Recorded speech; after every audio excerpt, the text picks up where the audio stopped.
My name's Mark Bjornsgaard. I'm the chief exec of Deep Green, which exactly to Jonas's previous point, we are building a decentralized network of edge data centers with heat recapture. So hopefully this will give some context, or at least our perspective on the context of where some of the industry might be going.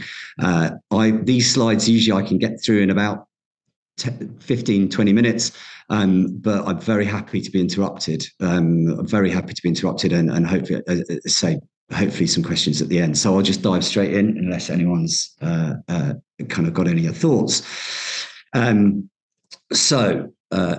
assuming I can go. Oh, there you go. Right. So we all know the data center industry consumes vast amounts of energy. That's uncontroversial, and with a data center audience, I don't need to. Usually, at this point, I ask for a hands up of how many people understand what a data center is, but I'm definitely not going to do that because I'm going to assume that everyone on the call does in some shape or form. The last time I gave this presentation last week, 2 people out of 150 did, which made for an interesting half an hour. And they are increasingly seen as a sustainability challenge, as we probably all of us at some level know. Some people may have seen Panorama Program. We all know that when you use ChatGPT, it takes a pint of milk, if only, takes a pint of water, and we all know sort of where the percentages of overall electricity use of data centers. And of course, we also know that vast majority of that electricity that goes into the computers is ejected as heat, and that is both the challenge and the opportunity as we see things. So our framing of this whole kind of space is that yes, conventional data centers are a sustainability hazard. If we were all sitting around a table 40 years ago deciding how we would build data centers, knowing what we know now, we would almost certainly build them where district heating systems are, and we would build them where the heat was required. So what we've got now is, in our belief, isn't fit for purpose, and over the next 10, 15 years, certainly a new world is going to emerge of edge with heat recapture. But the cards and the computers in the data centers, we think, are a vital sustainability asset. They are really, really important to the climate transition and the climate crisis, because computers are brilliant at converting electricity into heat. 97% of the electricity that goes into the computers, we know, comes out as heat.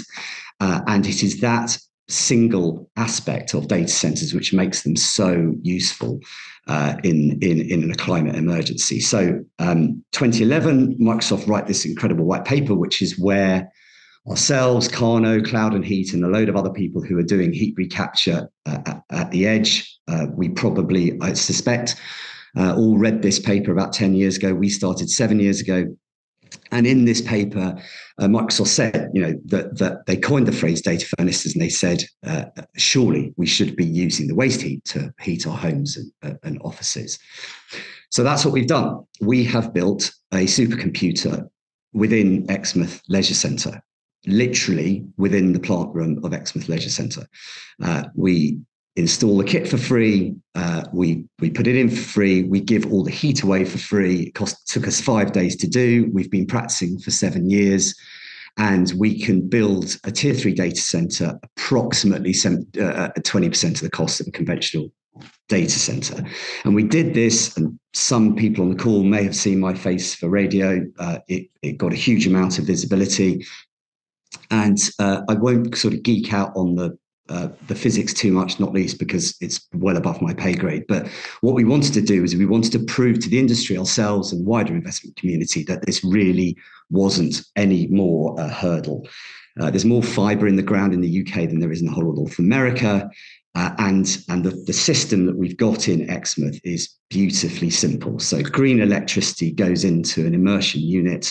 The computers are prepared for immersion. We actually can do direct to chip and air cooled now as well, but we prefer immersion because, as the previous speaker said, 97%, not only does 97% of the energy that goes into a computer come out as heat, we can then capture, and in Exmouth, we are already capturing about 95% of the heat that comes out of the computers. And that those cards in that immersion kit it gets hot, convection current starts, and that convection current flows through a single loop into a heat exchanger. And we are currently heating about 50% of Exmouth Leisure Centre. That represents about £22,000 of free energy into the pool every year. And everyone's a winner. So we don't pay board and lodgings. We don't have any planning constraints. The wire's in the ground already. We get free cooling. The pool gets free heat. So a sort of interesting proof of concept. Since then, every public swimming pool in the Northern Hemisphere has got in contact with us, and we now have thousands of sites across the UK and Europe and US where we could deploy this technology to, which was the purpose of raising such a big awareness of it. So that's the kind of context of what we're doing. But what I'd like to spend the next sort of 10 minutes on is kind of shaping in everyone's mind how we think we're all going to react to this happy circumstance over the next 5, 10, 15 years, because I think we're all trying to wrap our heads around how this kit and technology and approach might work. And we have a view, and I'm very happy to have it challenged and debate. So we see 3 phases. We see ourselves in this phase of adaptation at the moment, 3 to 5 years as European legislation rolls in, as climate legislation comes to the fore, we will have this period of adaptation. Then we'll all have got our heads around it, and we will all fire full bore into this adoption phase. And then finally, things are going to get really interesting in 10 to 15 years, when we believe a free heat substrate is going to emerge across certainly across UK, which will change the economics and physics of a whole bunch of our assumptions within our wider society. So I'm just going to run through a few of these phases. So what happens at adaptation? So we've got to stop building data centers where we can't reuse the heat. We've got to build them where the heat is required. That seems reasonably uncontroversial to us, at least. And certainly, I pick on Vantage, but we love Vantage, and it could be any data center in the world. Within 5 miles of Vantage or 10 miles of Vantage, there are literally hundreds of sites where you could deploy the same amount of compute, recapture all the heat, and deliver a whole load of societal and carbon benefits. So that's this phase we're in. And of course, that's not how we all think yet, but it may well be as the world goes on. And just to put what we've done into context, we've lost 300 swimming pools in this country already since 2010. We've got 1,500 left. Half of them are at risk for closure. The bill from heating them has gone from $500 million to 1.3 billion. So just by doing this, applying this kind of simple technology, you have this huge unlock, even in this kind of age where we're just kind of getting our heads around it. And of course, then you've got the additionality of dramatically different cost structure and speed to market. So we can deploy within 3 months anywhere, and obviously we're building and we have no cooling costs. So when we start to stack up, we have a brilliant partnership with an amazing Kubernetes cloud platform called Civo. And if you go and get an H100 on Civo compared to Amazon, it is probably somewhere between a half or a third of the cost of any normal conventional data center, because we've completely recast the economics of the data center industry, and we'll do more, and we'll get into that a little bit later. That's the next 3 to 5. Then it starts to get really interesting, because of course demand for data centers isn't going to stop as it is. We all know it's exploding, and whatever estimate you believe, we are going to need exponentially more compute in 10 years' time to do all the great things we know the robots are going to do for us, drive our cars, metaverse, or AI, all of these workloads. So there is just no way that the data center industry is going to be able to grab that many electrons from the grid in the next 10 years. It's just not going to happen. It is a matter of physics, with the whole of the rest of the country and the whole of every other sector electrifying, getting off fossil fuels. It is inconceivable that the data center industry is going to be able to grab even another 1% of the country's electricity supply, let alone 10%. There aren't enough electrons to go around. I don't think that's a particularly controversial assertion. But there are if you use them twice. And that is the key unlock with this whole approach. So one of our next sites is embarking. It's a huge district heating system. It is Europe's largest water source heat pump going into the Thames. It's a 14 megawatt site. We're starting our data center there. It is just a district heating system. So it's what we've been talking about previously. But the key thing is we've built the data center in the district heating system power plant rather than built a data center in the middle of nowhere and thought, oh, who's going to use the heat? We're going to be saving those 10,000 flats there, millions of pounds we're going to be donating £1 million of free heat to that development. And that's why, if you look at the world like this, you realize this explosion in data center demand is actually a huge opportunity, because with it, in the next generation, we are likely to be able to heat a decent percentage of our homes and offices for free. We're not the only ones saying this. Danfoss came out with a report at the beginning of this year. Now, admittedly, the report was across all different sectors of industry accessing excess heat. But it is certainly being tabled now, this idea that this free heat substrate will emerge. And we can debate about one of the key aspects of our proposition, one of the reasons why we're going to be scaling very fast, with hopefully with a great deal of investment very soon, is that we are giving the heat away for free. So if you build reciprocity into this model, if you create this symbiotic relationship, then you unlock this opportunity. And if we do this, we have this incredible opportunity to slave to heat pumps. So we enable heat pumps to be deployed far faster. At the moment, it really doesn't make much sense to put a heat pump in many situations because gas is cheaper. If you think of data furnaces and data centers, there will become this subsidy mechanism for heat pumps, which will enable authorities and businesses of all shapes and sizes to be able to put a heat pump in when you put a data furnace with it. But better than that still, we could take our data centers off grid, and that is critical again in terms of sharing electrons. If you've got a 100 megawatt data center, you need 220 acres of solar to power that data center when the sun's shining. It's never going to happen.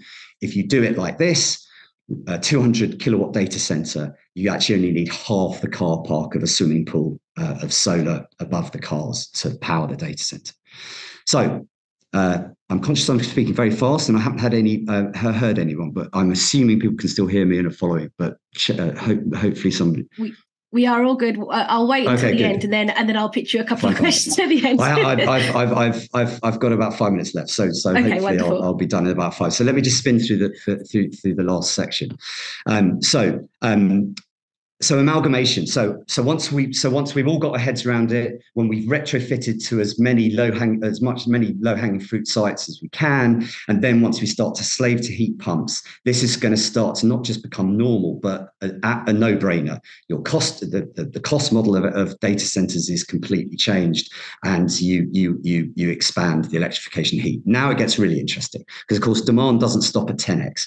In 20 years' time, we'll need 30 times the amount of compute, and again, there won't be anywhere near enough electrons to go around, but at that point we can start to put data furnaces wherever heat is required. So 30% of all industrial processes can host data furnaces: food production, laundries, cleaning, distilleries, energy plants, industrial drying, hospital. There is millions, probably millions, certainly tens of thousands of megawatts of potential places where we can site data centers and we can harvest the heat. And this won't happen overnight, but of course we start in district heatings and swimming pools. But as this becomes the norm, they will go everywhere. Everywhere where you can keep a data center on and either store the heat in big thermal stores or just use it continuously 24-hour, that you will find a data center. And what's really interesting about this new world is that when we do this, we can all of that good stuff above, as well as we're going to unlock urban farming. And there's always give this really nice example of a company in the US who are farming shrimps in containers. So the shrimp industry emits more carbon dioxide than the airline industry. For every shrimp you take out the sea, or you kill 17 other creatures. It's horrible. It's a sustainability and environmental catastrophe. If you farm them in boxes, you can produce the same amount and same quality of food for a fraction of the carbon. And if we're giving the heat away to that business for free, you're saving about 20 to 30% of their OPEX. You transform the economics of our local economies. And I always say I definitely need to find whoever's town centre this is and apologise to them. But if we start to imagine how this free heat substrate might start to change our economies, we then start to understand what our town centres might start to become. Instead of wastelands that we really have no use for anymore, frankly, they start to become green, lush, warm places somewhere between I coined the phrase Hanging Gardens of Swindon on one talk I was giving, somewhere between the Hanging Gardens of Babylon, the Eden Project, and Bath Spa, and the best kind of mixed-use retail you can imagine. When we repatriate our farming and we change our economies with this substrate, there's an interesting future ahead, we think. And as I said, I think this is the final slide. So 3.4 trillion retrofit opportunity across this Europe. We're just beginning. We think there are going to be many, many more players in this space very soon. We hope there are. We're encouraging that because we think the rising tide will almost certainly float everyone's boat. And then leave the sort of everyone with this thought that at mid-century, it might be that our industry, a potential climate pariah that it is at the moment, could actually be supporting the decarbonisation of more than 50% of our economy. So we have this opportunity, as we did in March, to really reframe the whole sector as an environmental and sustainability champion. And I think that's, for me personally, that's incredibly, incredibly exciting. That's us. That's me done. Thank you very much, Mark. And just apologies, you're far too kind. I absolutely butchered your surname, so apologies for that. Oh, well, just a quick question first from the audience, if I may. Why do you think Vantage haven't implemented the heat reuse in that area? And in I'll ask the second part of the question. Go ahead. We love Vantage. I love Arpen particularly. He'll murder me for doing it, and I really should share my vitriol across the kind of data center industry that doesn't heat reuse, because they're all as bad as each other. And I don't mean I'm joking. So it's not just Vantage. I must stress that. Most people build a data center and then say, well, we put a pipe out the back door that says somebody could reuse the heat, but no one does it. Of course they don't. But because we're all anchored, because our business models are anchored where we are, and the hardest thing to change in the world is human brain chemistry. So the reason why we don't do it is simply because we're not used to it. It's not our habit yet. I was going to say, I mean, that's what the question goes on to say, really. And in the same area, Microsoft are building a new data center. Is this lack of awareness, or are they seeing troubles with deploying the heat reuse areas? It's a bit like, but it's I'll probably be a terrible analogy, but it's a bit like sort of doing something and wondering why you don't get the same result when knowing fully well you'll never achieve what you're meant to achieve, right? I mean, if you build a data center in the middle of nowhere where there are no laundries, distilleries, housing estates around, well, guess what? No one's going to use the heat. But the good thing from our perspective, is that the grid rules changed 2 weeks ago. So in the UK, at least, when you apply for a grid connection, you are going to have to prove your environmental and sustainability credentials. And if you don't have them in, you'll get put to the back of the queue. Mm-hmm. So this stuff is, whilst we're talking about a lot of this stuff theoretically, I think in the next, I mean, you would expect me to say it, but 18 months to 2 years' time, this stuff is going to be very real and very present for conventional operators. Just another couple of questions, if that's okay. Of course, please. When data centers can resell this heat, do you think it would be more implemented when there's a clear business model for it, basically? I get very exercised about this. Why? When it costs, at the moment, it costs you 20 to 50% of your OPEX to get rid of this thing. Why, the minute when somebody says they want it, do you suddenly feel able to charge for it? let's all stop pretending that we need to charge for it. It is just our economics. Our Pew is 1.0001. We are extremely cost effective because we don't have any cooling costs. We've got to get out of this notion of charging for the heat. It doesn't work. It creates all the barriers, deliberately so, of course. I mean, the beauty for the conventional operators are that I'm going to say I'm going to charge for it, and then it breaks the economics. No one does it. But really, that ship sailed. I've been fighting that war for 7 years. We've got hopefully some pretty exciting news quite soon. And I think hopefully we can just put that dumb assumption to bed. Stop pretending you can charge for it. Just give it away for free and make more money by doing that. Don't be greedy and try and make even more money, because actually the delta you get to charge is so marginal and it puts so many barriers up. Just don't do it. It's not worth it. Yeah, we did touch on that earlier, actually, in our digital equity discussion about not placing a profit where there doesn't need to be one. Right. Again, another question from the audience. How do you see new heat networks being developed where public highways are already inundated with utility infrastructure? It's a really interesting point, because we're perceived to be bad with district heating in this country, but there are 11,000 district heating systems in this country already. Now that's classed as, that might be a block of flats with only 3 flats in it with a centralized boiler. But when it's somewhat of a lazy heuristic assumption that the industry is want of trotting out that says, there are no district heating systems in the UK, we can't do it. Well, first of all, there's a great deal of money going into them. There's a lot of...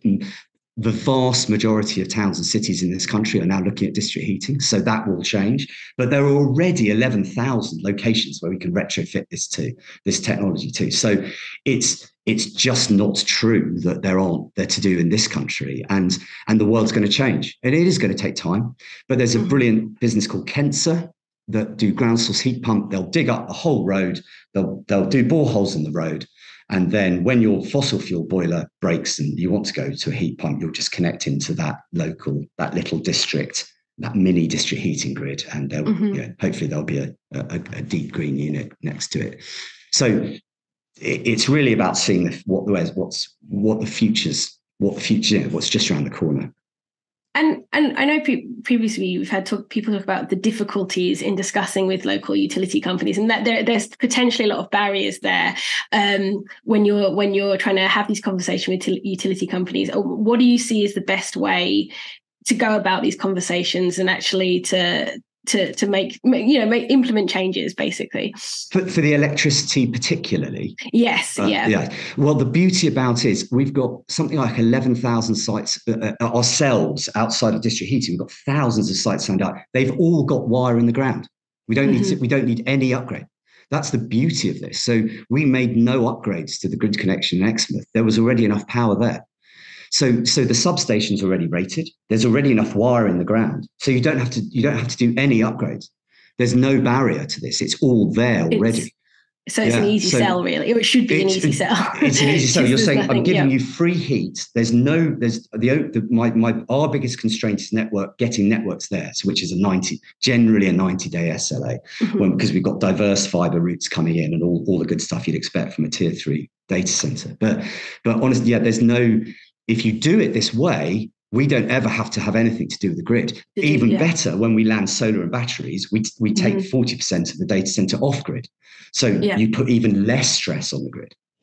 And so this kind of plays in as well to this idea that obviously the data center sector has this bad PR image of, being these power hungry, unsustainable, terrible things. So this is potentially one of those ways that we could fight that idea. But as you were saying, there's still an idea that maybe some people don't really know what data centers are, or don't have a full understanding. So how do we kind of get this message out there to people who might not necessarily be well informed on what data centers do, and they're just reading headlines? Oh, well, that's exactly why we were lucky enough, that's exactly why, on March the 14th, whatever it is, I did BBC Lunchtime News and ITV News TV, because we just felt we had to make it really simple. So my laptop gets hot.